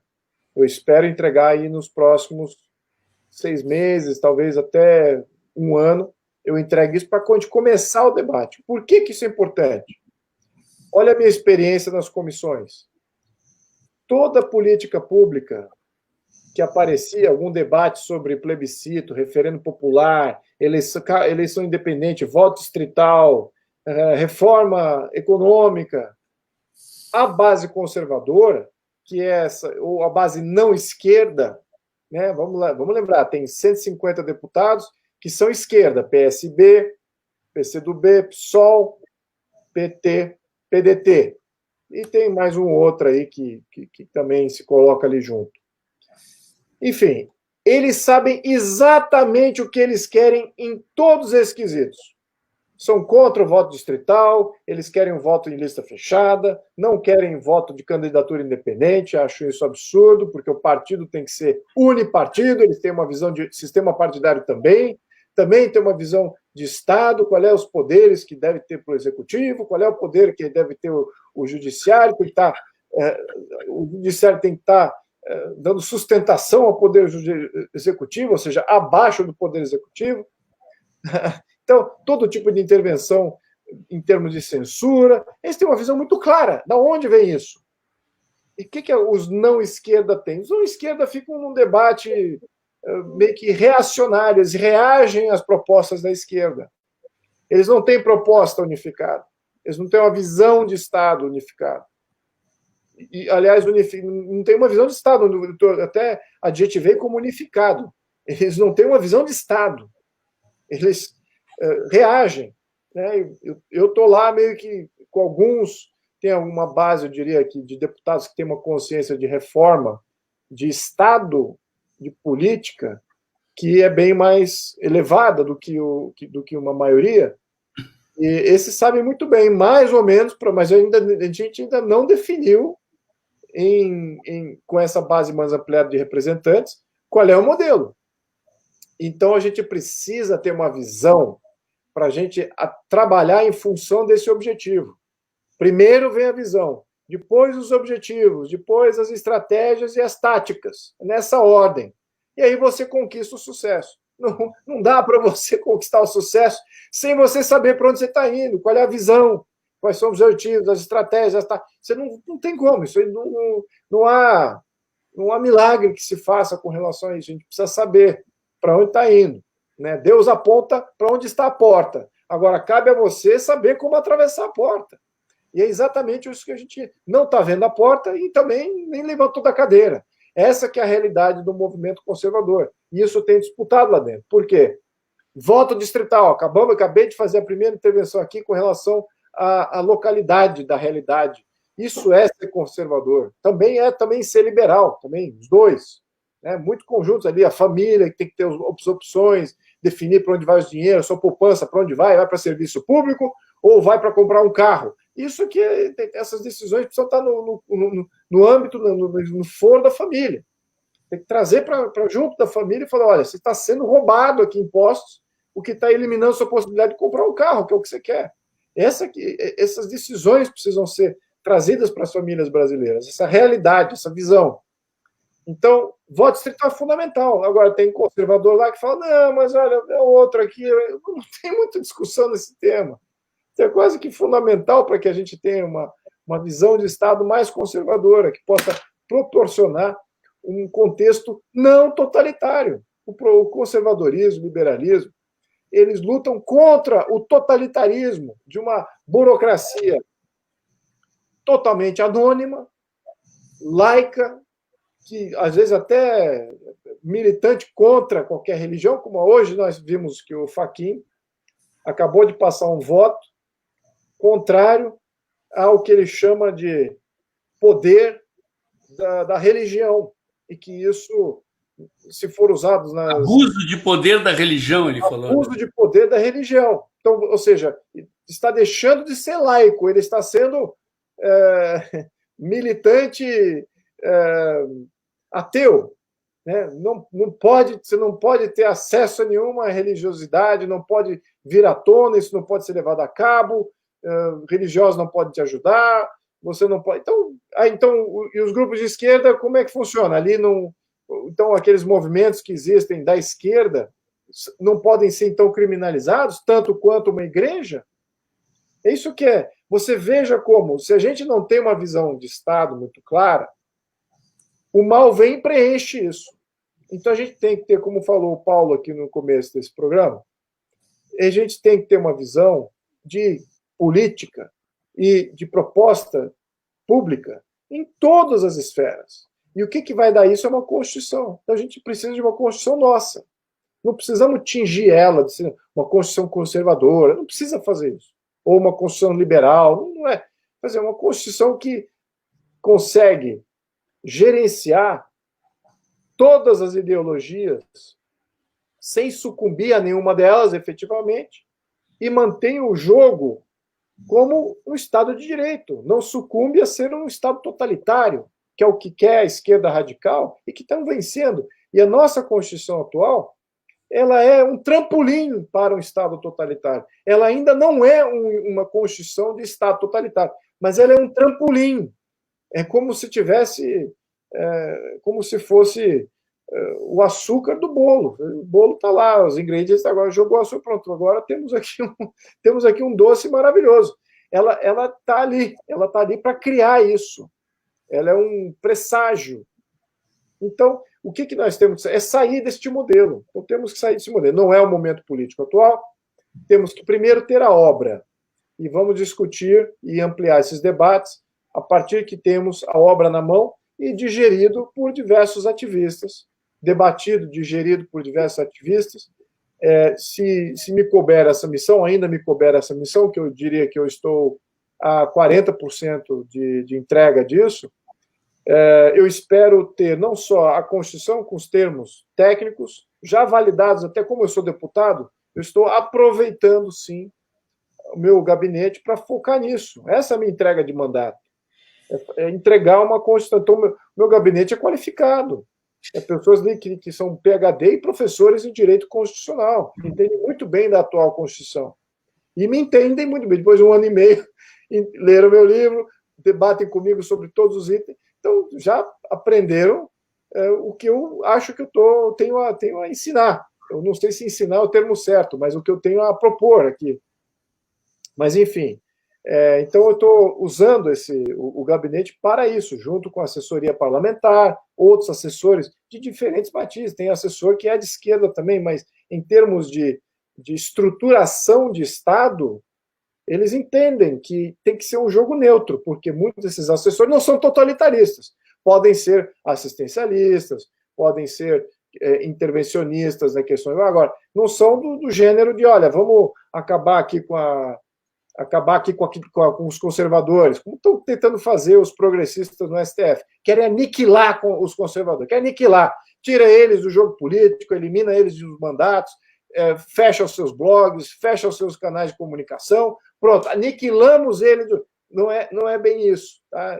Tem muito assessor que é de esquerda, mas não é totalitário como alguns ali do STF. Então, é uma ajuda muito boa nesse processo todo. Né? Então, a partir desse documento apresentado à sociedade, publicado e apresentado, vai ter não só o texto técnico, mas a justificativa de cada artigo. Assim, um leigo como eu, vou poder entender o juridiquês de como estruturar alguns princípios, de como colocar numa linguagem que um parlamentar possa dizer, muito bem, aqui já temos algo já pronto para ser apresentado a uma Câmara Nacional, um Congresso Nacional. É esse nível de entrega que a gente precisa ter, de objetividade em termos de documento, de forma de documento. O conteúdo vai ser esse. O conteúdo vai ser um que vai destoar completamente do Estado social que nós vivemos. Esse contexto Estado social, Estado socialista, né? Estado social é um nome bonito para um Estado socialista. Né? Então, temos um modelo de Estado socialista. Então, temos que sair desse modelo, que vai gerar esse tipo de problema recorrentemente. Então, o que eu sempre falo da Constituição nova, ela tem 3 poderes de governo, né, que você vai ter o legislativo, legisla e monitora o executivo, e também ele cria o executivo vem do legislativo, né, um modelo parlamentarista. E você vai ter, então, esse poder executivo e legislativo, o judiciário como uma corte constitucional, não como essa corte que temos aí, que é uma corte faz tudo, que regra sobre tudo, faz regra, executa a regra, julga a regra, faz tudo. Não é bem isso. O STF é para ser simplesmente um julgador constitucional da Carta Magna, é isso que a gente precisa fazer. Então ele vira uma corte constitucional de fato, e aí você cria 4 poderes, além desses 3, você cria mais 4 poderes. Poderes de veto. Poderes de veto a esses 3 poderes. São 3 poderes que governam, que legislam, passam julgamento sobre o que foi legislado, executam aquilo que foi legislado, e são 3 poderes de governo. Aí tem que ter 4 poderes de veto. O primeiro poder de veto é do presidente ou do chefe de Estado. Eu prefiro o termo chefe de Estado e acabar com esse termo presidente. Aliás, é engraçado, lá no Congresso, todo mundo é presidente. É presidente de comissão, é vice-presidente de comissão, então é presidente, tudo é presidente. Então, no contexto de Congresso Nacional, o termo presidente já está bem diluído, viu? Não tem mais aquele status e aquela importância e pompa que tem, talvez, para quem esteja de fora. Bom, mas enfim. Então vamos ter o poder de chefe de Estado, depois o Conselho de Estado, que vai fazer parte de notáveis, de instituições diferentes, instituições de Estado e talvez algumas da sociedade, compõem um Conselho de Estado. Claro que as nomeações são em função, cada instituição tem um modelo de nomeação, não vai ser nomeado pelo chefe de Estado, por quê? Esse Conselho de Estado é algo mais permanente.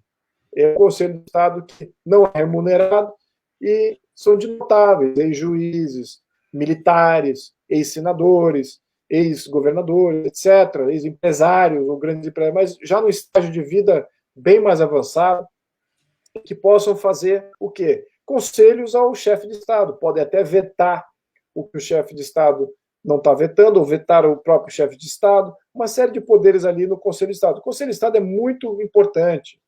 Tá? Lembrar no Brasil Império que o que sustentou o Brasil durante a regência, quando Pedro I sai do Brasil e volta para Portugal, ele deixa seu filho de 5 anos aqui, se não fosse um Conselho de Estado de pessoas vinculadas à perpetuidade da Constituição, lembra? Eles poderiam, em qualquer momento, na regência, ter decretado uma república. Por que não fizeram?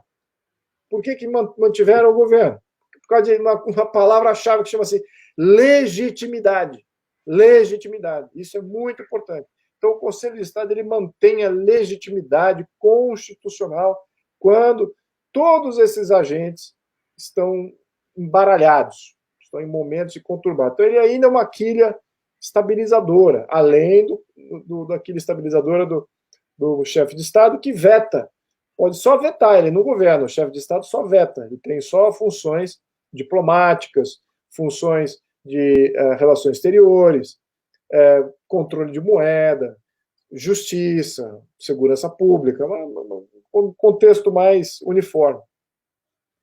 E aí você tem um outro poder que tem que ser inserido, que, aliás, eu sou relator de várias propostas nesse sentido, de mecanismos de democracia direta. Que mecanismos são esses? Recall de mandato. Se o povo é que elegeu, o povo tem que ter direito de remover. Fundamental. Quem coloca alguém no poder tem que ter o poder de remover. Né? Aquele última instância que coloca tem que ter o poder de remover.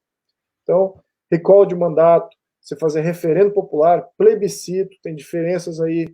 A questão de o que eu chamo de eleição de retenção. O que é isso? Digamos, um prefeito nomeou um secretário de segurança ou um secretário de finanças, e ele é uma pessoa corrupta, ou dito como corrupto, ou a população acha que ele é corrupto.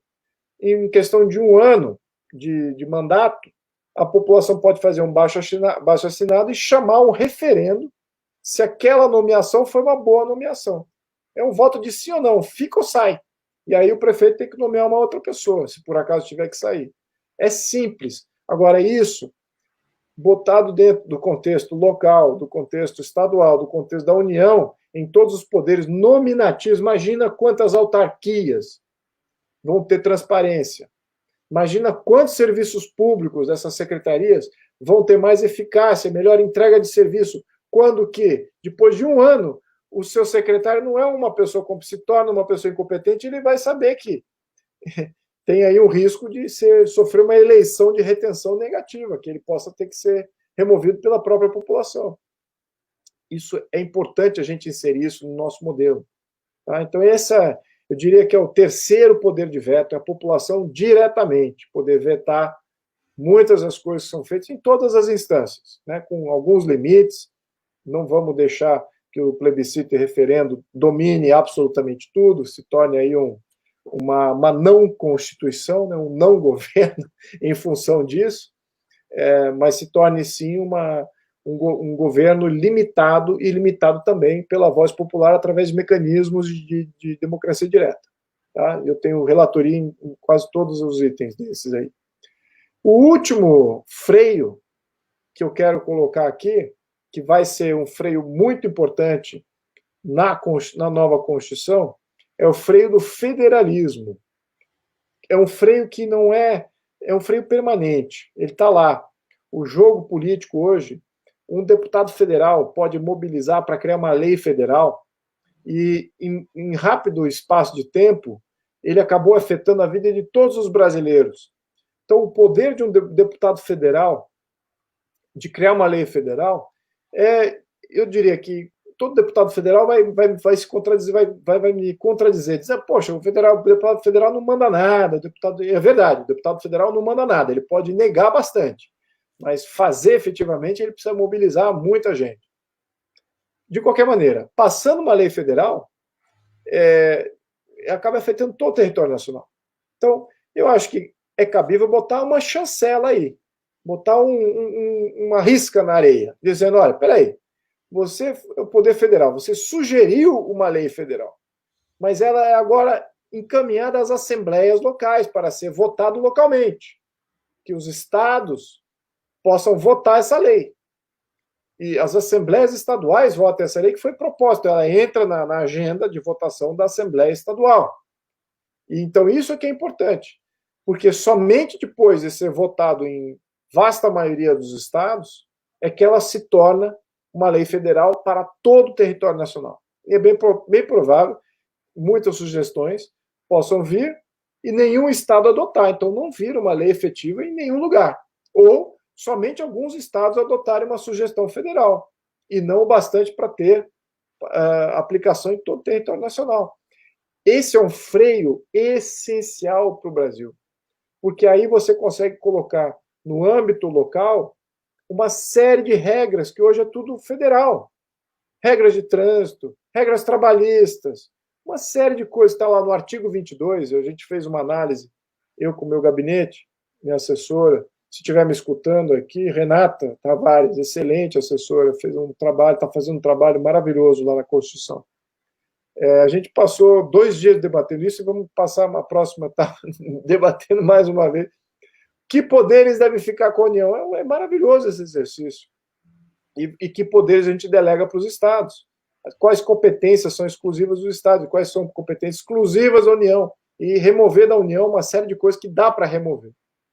Então, esse aqui é o exercício. Então, aí você tem uma Constituição não é só com 4º poder moderador, né? Estamos falando aqui de 3 poderes de governo, 4 poderes de veto, e é uma organização que eu diria que é em linha, em sintonia com o que seria um Estado de Direito moderno inserido no século XXI, para que não deixe nada a dever a nenhum país do mundo, e que talvez, assim como a Constituição de 1824 e a criação do poder moderador foi uma inovação no século XIX para todos os países, essa talvez seja uma inovação também importante e já comprovada em seus mecanismos individuais em diversos países, mas tudo num conjunto só. Talvez seja uma grande inovação, certamente para o Brasil vai ser, mas talvez seja aí o país volte a ser um exemplo para todos os países do mundo. Então, encerro aqui minha contribuição aqui com relação a esse tema. Ok. Obrigado, Paulo. Muito bom. O Eduardo acho que desligou a câmera, mas ele está ali. Eu vou fazer um fechamento aqui. Eu acho que a fala do... Olha o Miguelzinho lá, com o papai. Oi, Miguel, tudo bom? Filho do Eduardo ali. Eu vou fazer o fechamento aqui. Eu fico muito satisfeito com a live, fico honrado com a presença do deputado Luiz Felipe e do Eduardo, e acho que nós acabamos, nessas duas falas finais do Eduardo e do Luiz Felipe, tendo a perspectiva de longo prazo, o horizonte da Constituição nova que o deputado Luiz Felipe está preparando. Fiquei muito satisfeito de ouvir o relato, de entender as soluções, mas eu queria puxar o foco para o local. Se não fosse a pandemia, possivelmente o movimento conservador brasileiro hoje estaria muito focado na eleição municipal, né? Quer dizer, a pandemia tirou da pauta da nossa agenda a questão do poder local para a qual o Eduardo chamou a atenção. E aí nós temos que ver, né, até que ponto isso não foi, certamente está sendo usado, né? Tanto que prefeitos e governadores querem prolongar as quarentenas e essa agonia autoritária que nos persegue, justamente porque o sentido do movimento histórico que a gente vinha vivendo era de aumento da faxina, né? Com todos os problemas que nós temos, o eleitor botou para fora uma fatia considerável de políticos tradicionais do Congresso Nacional, e o sentido do processo é de que isso teria ou terá continuidade nas eleições municipais.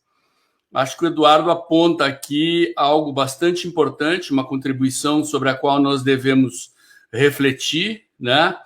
E tirar um pouquinho o foco das questões nacionais, do que está acontecendo. Lógico, não podemos nos descuidar dos nossos ativistas aí que estão sendo vítimas, eles precisam da nossa solidariedade, temos que lutar para que eles sejam libertados, os que estão presos, e bem defendidos aqueles que estão sendo julgados e com ameaças de condenação, mas o movimento conservador eu acho que tem que se jogar nessa pauta, né?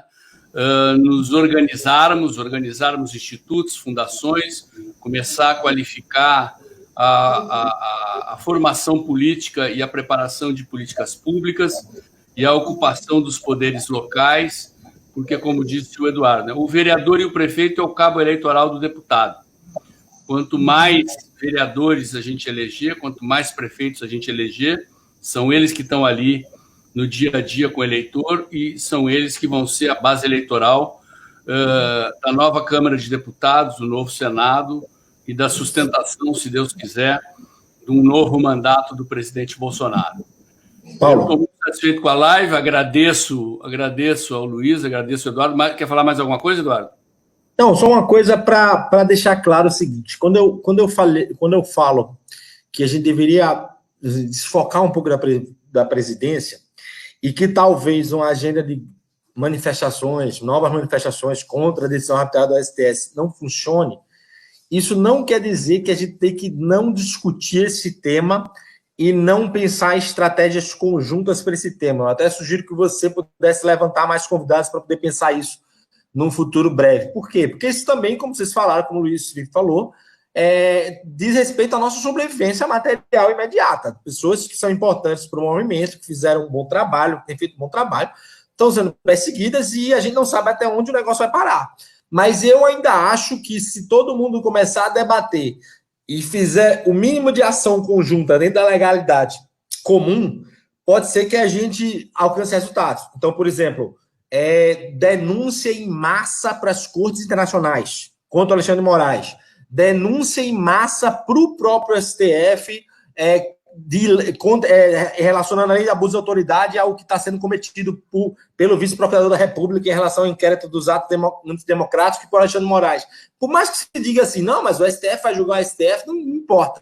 O que importa é o efeito político que você gera. Então, há possibilidade, sim, há possibilidade de uma articulação, eu acho, ainda maior da base bolsonarista hoje para reagir a esse processo, e que os ativistas podem pensar nisso sim, ou seja, como é que você cria casos. Mas para isso a gente precisa discutir entre a gente os fatos específicos, num debate específico, e dar essa, digamos assim, enfrentada ainda nessa situação. O que não exclui que a gente não pense que o nosso foco não tem que ser mais a presença da República o tempo inteiro, como a gente está pensando. Então, eu acho que dá para reagir sim, e que são movimentos paralelos. Existe uma reação de imediata, de curto prazo, existe uma reação de médio prazo para ocupação de espaço e trabalho na ponta.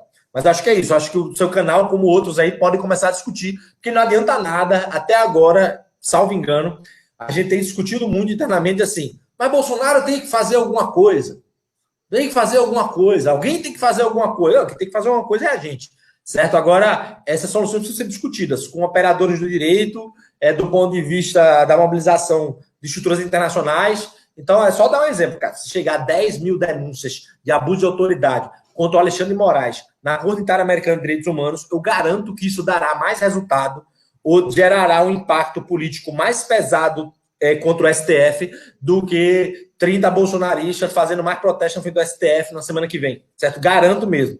Agora, claro, isso tem que ser, digamos assim, articulado minimamente. Agora, sobre esse aspecto, o que eu digo é o seguinte, a articulação mais pública possível, porque não se pode mais abrir espaço porque o cara diz que você está conspirando contra as instituições. Então, você tem que pensar o seguinte, quais são os parâmetros legais que a gente tem para usar contra esses caras e o que é que a gente pode fazer para botar um freio nesse processo. Mas eu acho que isso é outro debate. Ok. Era isso, então. Mais uma vez, muito obrigado ao Luiz Felipe, ao Eduardo pela contribuição. Obrigado pelo pessoal que nos acompanhou até agora. E foi a primeira live do canal. Desculpe algumas barberagens aqui na pilotagem do software. Eu prometo melhorar nas próximas. Boa noite a todos. Até a próxima live. E acompanhe meus vídeos no canal aí. O canal está bombando, já passou de 14 mil seguidores em 30 dias. E estou melhorando os vídeos e vamos em frente, ok? Excelente. Boa noite a todos, muito obrigado. Boa noite, Paulo. Parabéns. Boa noite a todos. Tchau, tchau.